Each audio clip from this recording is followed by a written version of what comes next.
I have 2 children, Emily, 30 female, and Hayes, 26 male, with my ex-wife. She left me a few months after Hayes was born and got back together with her high school ex, Sam. Sam and my ex married 7 months later. Emily has always adored Sam. I, however, hate the guy.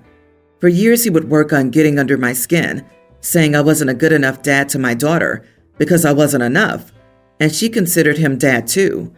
He would tell me every single time she had called him Daddy Sam or Dad Sam. When I told him he was being childish, he'd tell me in return that he knew it cut me up inside to have to share her affection as a dad. He told me one day he would be walking her down the aisle, and maybe she'd even want him to do it alone and wouldn't want me anywhere near them for that. Despite all this, Sam could never come between me and Emily, and we've always been very close. Sam never cared for Hayes as much. I think Hayes being gay plays a large part in Sam not caring for him as much as he does Emily. Sometimes I've had to restrain myself from exploding in front of the kids when Sam would taunt me. I knew he'd love to get me out of my kid's life. Last year, Sam was diagnosed with a serious disease. He's now in a wheelchair and has lost his mobility, and his speech has suffered greatly.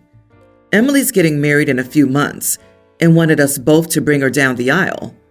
A week ago, she came to my house and told me she wanted to pay a special tribute to Sam, and she wanted my help to do it, both finance and planning.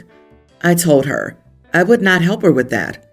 She was upset, said Hayes refused to help her as well. She told me Sam means a lot to her, and she would have thought I'd be glad she had 2 amazing father figures.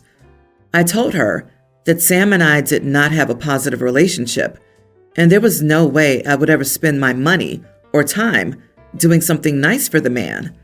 I told her he had treated me poorly over the years, and I accepted that she loved him, but he was not worthy of my money or that effort. She asked me if I would do it for her. I told her I could not.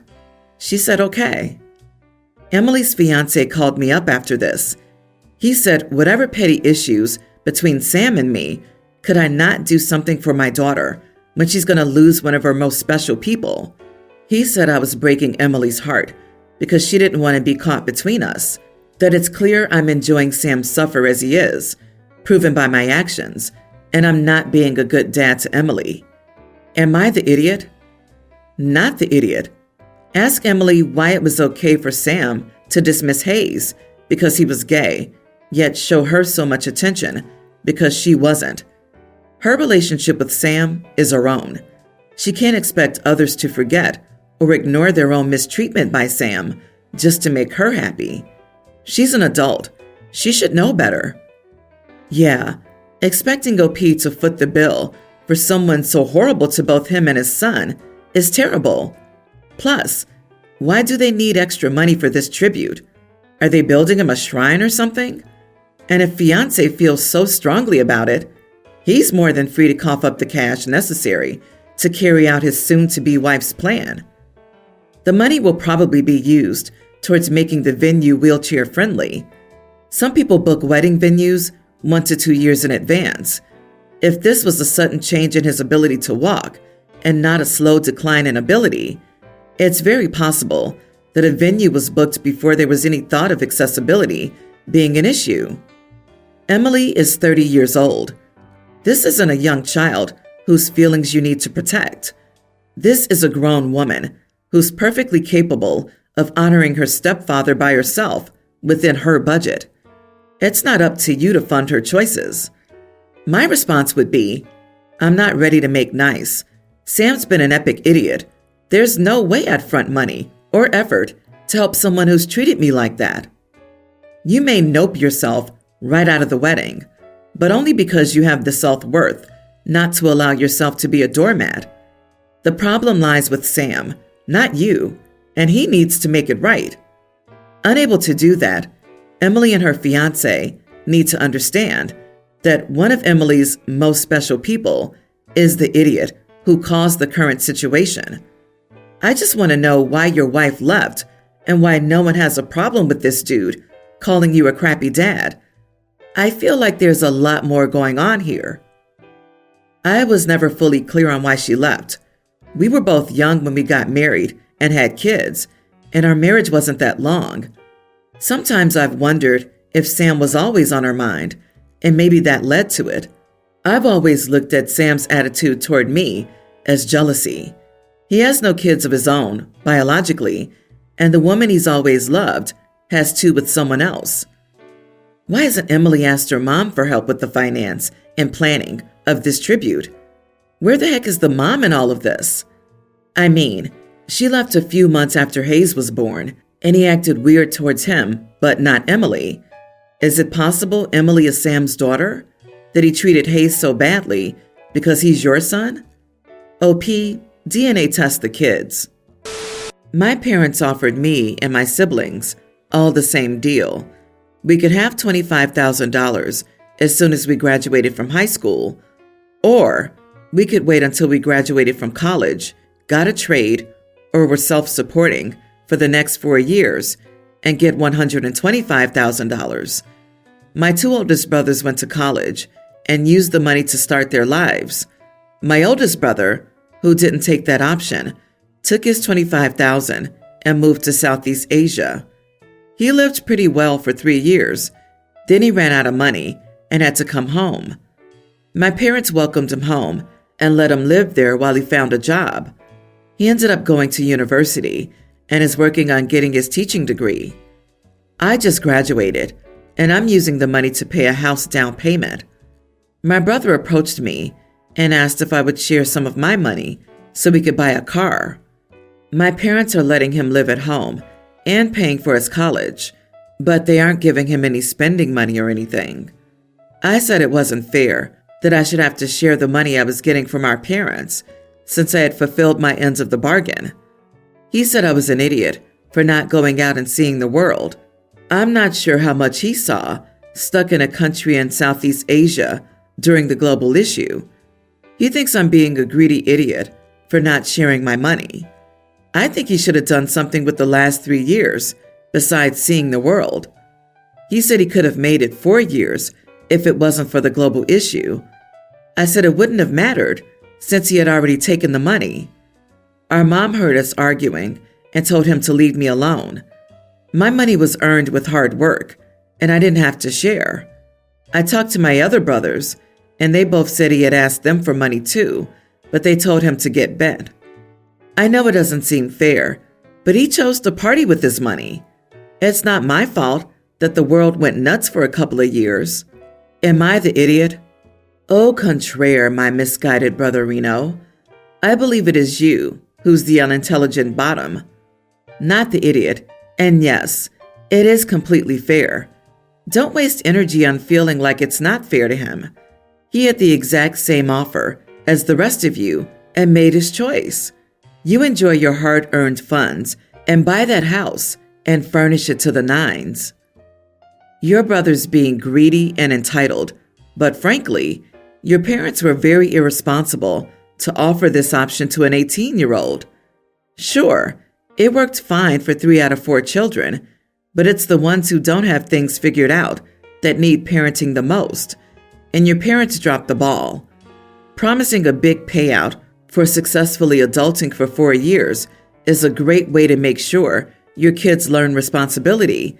Giving them the option of a chunk of cash the minute they're adults is just setting the less mature one up for failure. Oh, so gifting someone $25K is setting them up for failure? Man, I sure wish someone would do that to me. In all honesty now, it seems OP comes from a very privileged family, having enough money to gift 4 kids $125K outright, paying for their degrees. They seem very comfortable. OP's brother was never going to fail unless he became an addict or something similar, and that would have been a whole different kind of failure. It seems OP's parents wanted to teach the kids the worth of hard work and money, but still set them up with a comfortable start, regardless. That's not a bad thing. I, female, nearly adult, have been living with my grandma for as long as I can remember. A month ago, I moved in with my aunt. I have bipolar and depression, and I take meds daily. My aunt is completely against medication, saying it's the cause of addiction. A week ago, my nurse dropped off my medication, giving me 6 months' worth. My aunt was upset, asking why I needed all those meds. I explained to her why, and she just scoffed. I thought that was the end of it. I put my medication in my cupboard, hoping to sort it out once my aunt wasn't in the house. Yesterday, I was hanging out at a friend's house. When I got home, my room was completely messed up, and my medication was gone. I looked everywhere, but it didn't turn up. I asked my aunt, and she said she threw it away. I was furious and told her to get it back. She said no, and that meds are the cause of evil. You would be swallowing your life away, especially with 6 months' worth of medication. I was so upset. I yelled at her, telling her not to touch my stuff and that she had no right to throw away my medication. She started calling me a weirdo in the making and told me I'm disrespectful. I only take 2 tablets a day, and I've never disrespected her until that moment.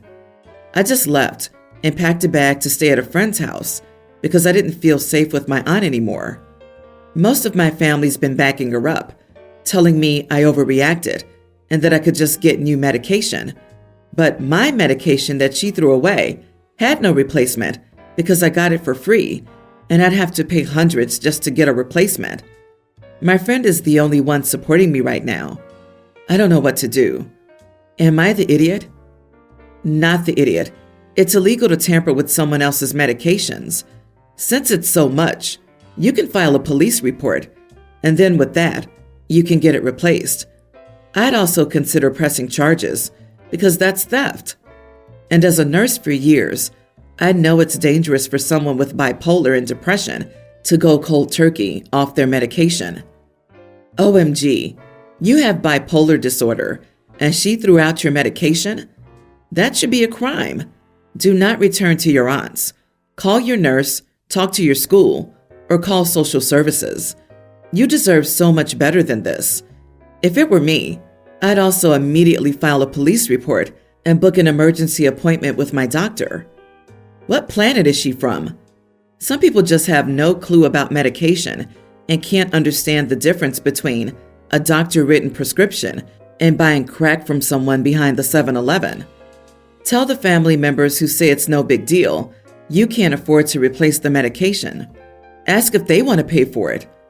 The family's entirely in the wrong for supporting her. I, nearly adult male, was recently over my aunt and uncle's house. They have 2 kids, my little cousins, Willow tween and Miles, young grammar school age. My aunt recently bought a Switch for the cousins, and they've been getting obsessed with Mario Kart. Almost immediately, the cousins challenged me, my parents, and my sister to a race. I had to help my uncle with his car. I work part-time at an auto shop and have promised to take a look at it, but I said I'd return to the race once I finished. About 30 minutes later, I came back into the house, and my cousins met me at the door to get me to race. It was adorable.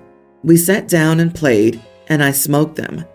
I'm not particularly good at Mario Kart, but I've been playing for a while, and they just started playing 2 weeks ago. The cousins demanded a rematch, and I obliged, and then I smoked them again, and a rematch. After several rounds and not a single victory later, Willow was in awe of my epic skills, but Miles started crying.